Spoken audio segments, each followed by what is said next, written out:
எந்த கருத்து சொன்னாலும் RSS. நான் ஏற்கனவே சொன்னேன், அண்ணன் திருமாவளவனுக்கு இவரு சங்கியா இருப்பாரோ, இவரு சங்கியா இருப்பாரோ, நீங்க ஒரு கேள்வி கேட்டீங்கன்னா சங்கியா நீங்க அப்படின்னு.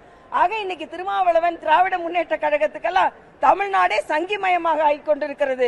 யாரை பார்த்தாலும் சங்கி. திருமாவளவனுக்கு அவர்களுக்கு இன்னைக்கு சொல்லியிருக்காரு வன்னியரசு, பாரதியாரை கொண்டாடுபவர்களை எப்படி நீங்கள் கொண்டாடுவீர்கள் அப்படின்னா என்ன? பாரதியாரை ஏற்கனவே பெரிய சங்கியா சேர்த்தாச்சு. ஆக இப்ப இன்னைக்கு திருமாவளவனுக்கு சீமான் சங்கி,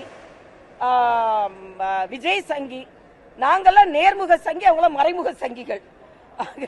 ஆக அப்ப எங்க பார்த்தாலும் சங்கிகள் தான். ஆனால் நீங்க கவலைப்படாதுங்க, வலதுசாரிகள் எல்லா இடங்களிலும் விரிவடைந்து கொண்டிருக்கிறார்கள்.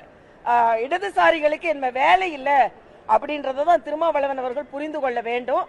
என்னமோ 2-3 நாளா எதை எடுத்தாலும் சங்கி சங்கி சங்கின்னு சொல்லிட்டு இருக்காரு. சங்கிகள் தங்கிவிட போகிறார்கள், நீங்கள் கவலைப்பட வேணாம் தான் எனது கருத்து. ஆமா, விஜய் சங்கி தான். விஜய் சங்கி, திருமாவளவன் சங்கி, நாங்க சங்கி, நாங்க நேர்முக சங்கி, அவங்க மறைமுக சங்கி. திருமாவளவன் சொல்றாரு, இந்த நாட்டின் கலாச்சாரத்தை யாரெல்லாம் பேணி பாதுகாக்கிறார்களோ அவங்களாம் சங்கி தான்ப்பா. மக்கள்கிட்ட யாரெல்லாம் அன்பாக பழகுகிறார்களோ அவங்களாம் சங்கி தான். அதனால சங்கி தான்.